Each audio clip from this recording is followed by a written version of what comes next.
the Numinous Podcast with Carmen Spaniola.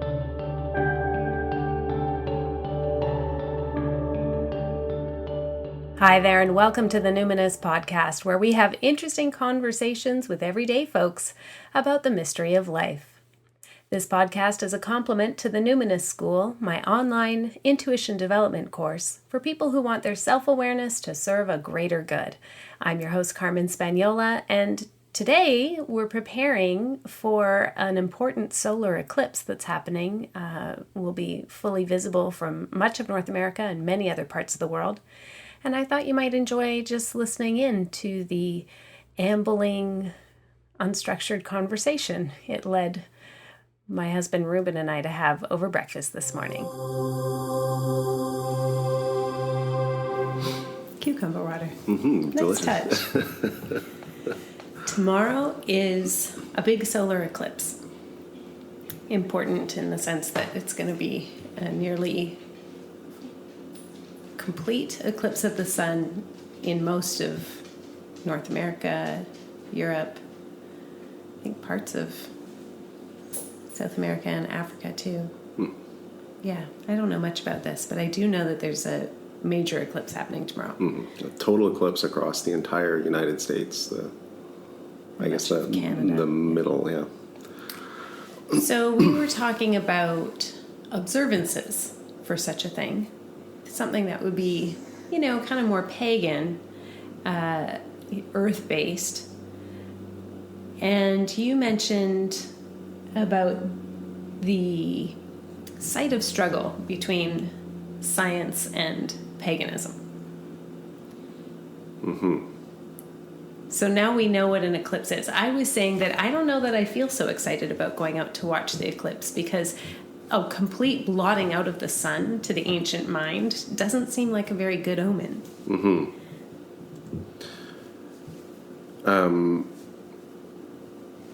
You just said the ancient mind, and I think that's the important distinction right there, is that we don't have ancient minds, but we are striving for a more nature-based sensibility. Does that sound good? Yeah. So we have a modern mind that understands why the eclipse is happening, but with that modern knowledge, we have lost a lot of our nature-based sensibility. Well, and what I think of when you say that is that, but we have an ancient soul that yearns to have a place in the cosmos. And it feels like this is a marker of something. And so then the question becomes then, well, what would this be a marker of? And so you can look at astrology. Anybody could go online right now and read a ton of stuff about, well, here's what you should be doing. Here's what it means for your sign, yada, yada. But that's not really the way I like to approach these kinds of major cosmic events. I prefer to look at it as what's the metaphor? What am I supposed to be looking at? So if the moon is completely covering the sun, what happens? It actually enables us to see the sun or the corona. It also enables us to see the cosmos better without the glare of the sun. So the context. So to me, I'm sitting here thinking, well, what would I then be observing in my life about? If the sun represents full self-expression, essential self, being visible in the world for who we really are, etc. The moon covering it is talking about the shadow. And so when I am fully expressed, that comes at a cost to something somewhere or some other being. When all of my needs are met, someone or some being, meaning it could be the climate, it could be the soil, it could be could be anything, the oceans. The workers, the strangers. It comes at an expense somewhere. So that would be the shadow of my full expression in broad strokes. Just one way we could look at what would we be then observing about the eclipse. So my thought was, okay, I was looking out at the garden and thinking we love our life here in the city. But the reason we're really here and not out in the country with sheep and a few acres that I can look out at every day and hear the bleating of my animal companions and have our own cow instead of a cow share and those kinds of things. The reason we're doing this is because we're co-parenting with my ex, our daughter's dad. And we also love that. That's a primary value for our family, is we would never separate until, of course, she's able to, she's like 20 or whatever. However, the bond that we have as a family, the lengths we go to keep strengthening our healthy attachments to each other and sort of, keep clinging to this notion that it does take a village to raise a child, that we do need to stay together and in proximity and, have talks over meals together and those kinds of things, comes at a cost. She doesn't get sheep either. She doesn't get to experience a life where she's working much closer to the seasonal rhythms. We're very much in an urban life here. So how might we observe the costs? That seems like a nice way to approach what am I going to do for the eclipse. How might we observe the costs? It's as we just said, we just mentioned the workers and the strangers, and that's something that we often mention as sort of a grace at meals. It comes from John O'Donoghue, a grace before meals or something. And I think it's a misremembering of what John O'Donoghue says. Yeah, we misremember it. That's the line that really sticks out to us. To the workers and the strangers. So we say that as kind of a grace. And it's interesting to think that a meal is something that you have 3 times a day. And so you might say, if you're that sort of person, you might say a grace 3 times a day. Which then it's kind of a little thing. It's a small observance. But an eclipse happens every few years or decades to this sort of totality. And so it asks for a larger observance. Right. And one so, that's appropriate to the scale of the event in a way. Or to the rhythm of the event, I would say. So like a new moon happens every month. But if an eclipse is a major new moon, right, it's really amplified. And I don't really know when the next major one is, but I've read different things of, there goes Mona click-clacking away. Something about the appropriateness of the observance for the rhythm of the occurrence. An observance to scale, to a scale that suits the event. And so a reflection on the costs. I imagine many people will not like the word cost in that. Well, they can suck it. But it certainly deserves some reflection, I think, in that our notion of capitalism is that everything always gets bigger and better, right? There isn't, the workers don't experience a cost, they experience a benefit, which is money. Right. And we don't talk about someone goes to work at their job and gets money, and we don't say, I paid my rent with the loss of my life. The loss of hours of my life. Yeah, with the loss of hours of my life. And energy and health and whatever else. Yeah, my landlord gets 100 hours of my life this month. Right. Right. So we just don't talk about it. We don't talk about the cost like that in our economic model. We talk about the benefits of money and material goods and freedom. But what a loss marks. that is, because there's Indeed. something so precious then about recognizing grief and absence and loss of all the things that are not happening or are happening to other people as a result of your choice. That there's a kind of bittersweetness there that I think enhances the value of the thing then that we have chosen. I think also a lot of environmentalists will balk at the use of the word cost, because sort of the modern bright green environmentalism wants to show a future of abundance, Utopia. Yeah, that we can have it all. We can have jobs in a forest that's teeming with birds and mammals and all sorts Solar of panels life and wind turbines. Yeah, that farming doesn't have to mean the death of all the creatures that lived on that field beforehand. Yeah, but it does, and that's the ache of it, which is again the beauty of it, right? It's like, the dilemma of being human in this fucking age. You could say that at any time in history, Yeah. I mean, that's a almost lyrically unifying human trait, is to be able to say, the fucking dilemma. We share that with everyone ever.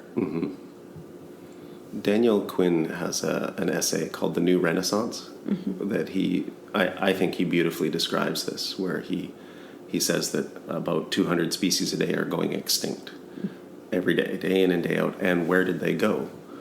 And what he says is they became us. So, X many centuries or decades ago, there were 1 billion humans on the earth, and then the population doubled and there were 2, and then doubled and 4, and now there's nearly 8. So the 8 billion humans are where the 200 extinct species went. Daily, yeah. Daily, yeah. From the plants and the animals and so it's an honorable thing to remember that. Yes. Well, and it's a shameful thing not to remember. Yeah.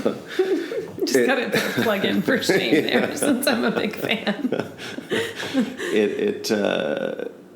David Suzuki, since now we're talking about we're bringing in lots of big ideas here. David Suzuki says that we are made of salmon here in the Pacific Northwest, and he says the forests are made of salmon. Like, he talks about how the intertwined life cycles of these animals. Yeah, like the eagle takes the salmon from the river and brings it up onto the shore and eats half of it and leaves the rest. Rest, and then other things come, and the trees are absorbing that. And the same with the grizzlies, right? They take bears. It back to their cubs, and that becomes their scat, which becomes the forest floor. And so the rainforest itself is nourished with the bodies of salmon. And all of the, and of course we eat salmon whenever possible. Yeah, we are salmon people. Yeah, we are salmon people. But that, it's interesting because even for a passionate and articulate environmentalist like Suzuki, he's fallen to the charismatic animal problem. And so he says we are salmon, and he doesn't say we are 200 different species every single day. Which would be just as true. Right. Every day, 200 new species becomes our bodies. Right. It might also, it is interesting to say we are salmon as opposed to we are dead salmon. There's something that acknowledges the death and regeneration cycle in that I feel is also a little more... I guess it's a little less catchy for marketing, though. We are dead salmon. Yeah. And hey, NGOs, right? We all have to earn our money somehow. So what, if you were going to observe the cost? So tomorrow's the eclipse. We'll get our pinhole cameras. We'll be staring at the ground while the sun is doing something behind us. And perhaps there will be something else that you will be reflecting on, or maybe something else you will be doing as part of that observance. Can you think of anything that would sort of land for you or feel right for you in your heart? It's interesting because as you asked that, the first image that came to my mind is the communion with bread and wine. in which they are, I guess some people believe that they literally become the body of Christ in your mouth, but let's say that they're the symbols of the body of Christ. The bread is a symbol of the body of Christ. And it seems like that would also easily transfer into bread would be the symbol of the 200 species every day. I see. I guess I just kind of naturally incline towards food as part of observance. It's kind of our way. That's the small and delicious life, right? Yeah, it is the small and delicious life, and it is very much our way. But I think that Suzuki has it right in the notion that we are salmon. The old saying, we are what we eat, I think had different purposes than we use it for. Right. But that notion of it's like I am a recognition, and that would be a very mournful recognition that we are what we eat, and what we eat is 200 species a day. Yeah, and so there's the gratitude and the remorse all bound up together, which I think is a very sacred space to be in. It's lovely.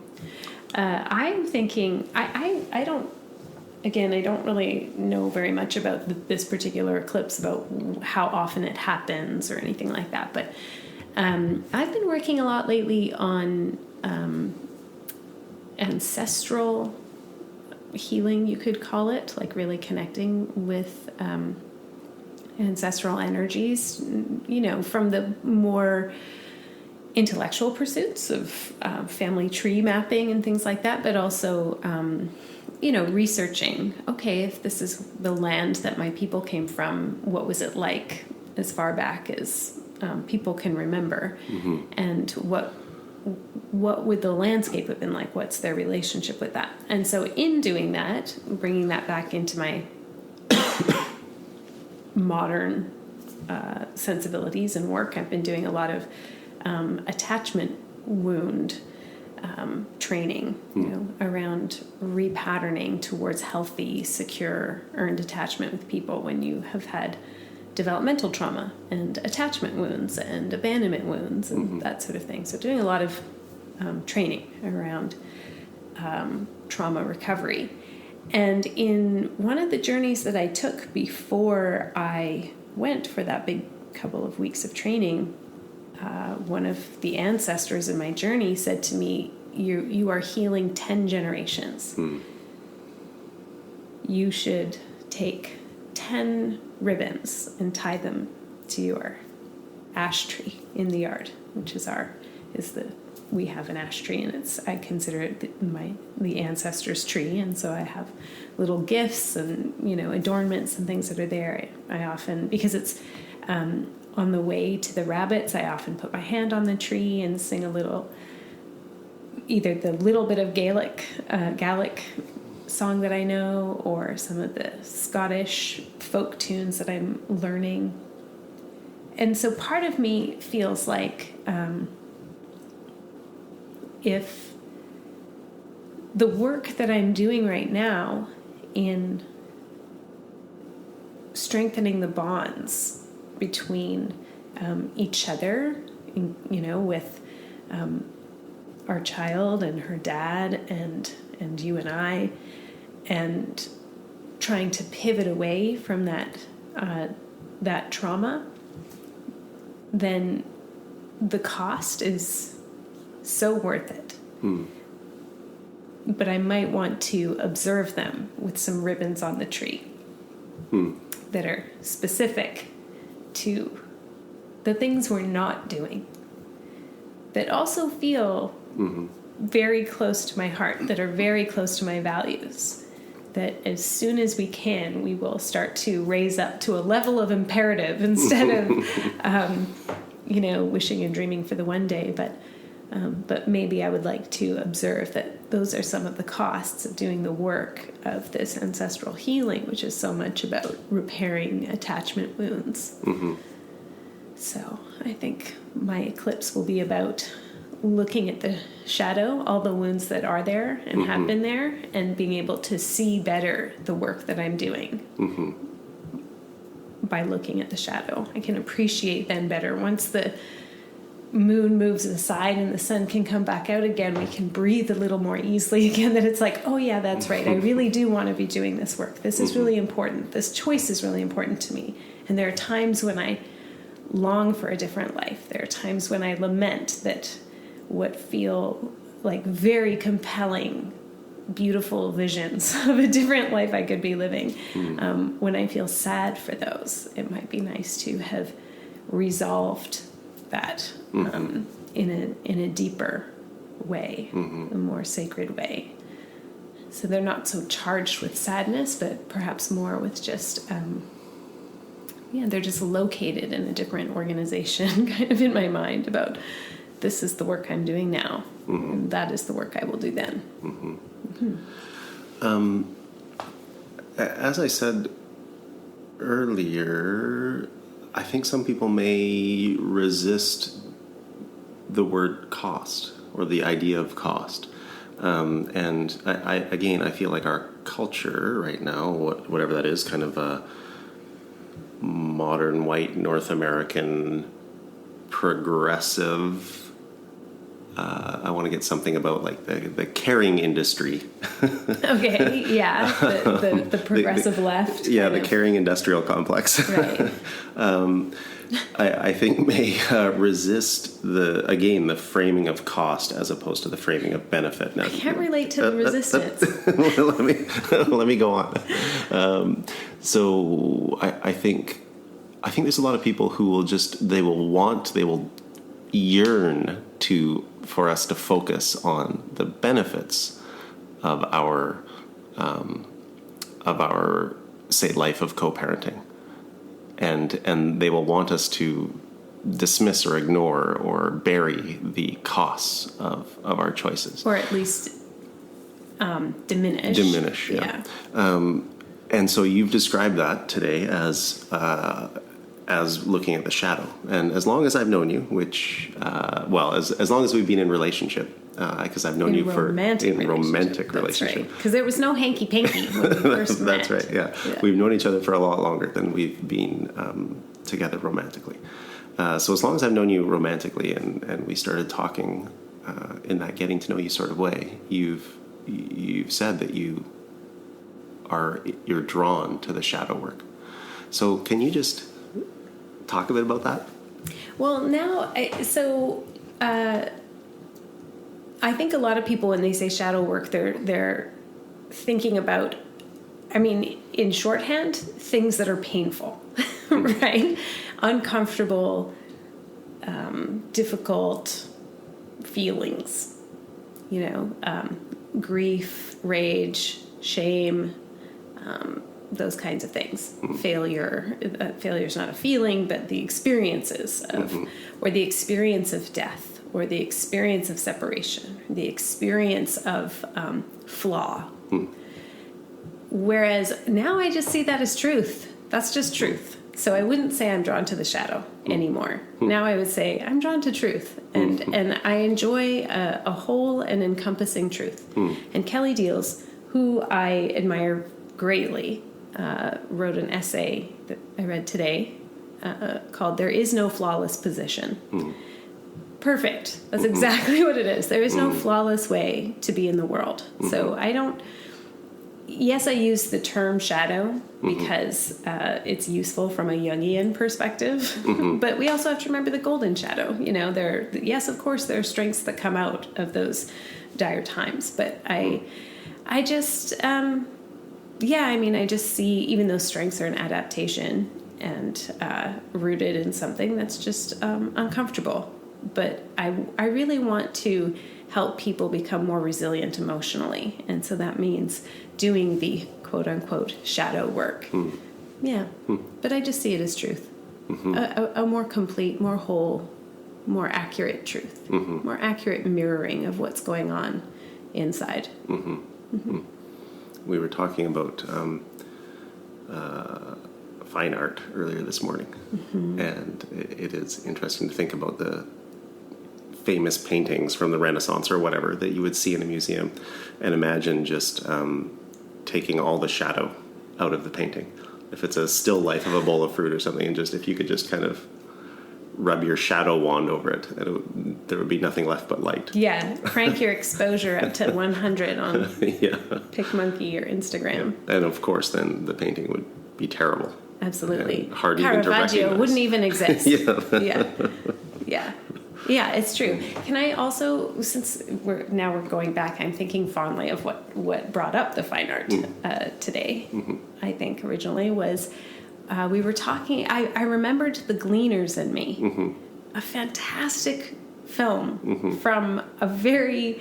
I mean, I was going to say eccentric, but she's just French. She's just a French woman, an older French woman who's done a lot of interesting documentaries, but this one was particularly good from a number of years ago now, I guess. Her name is Agnes Varda.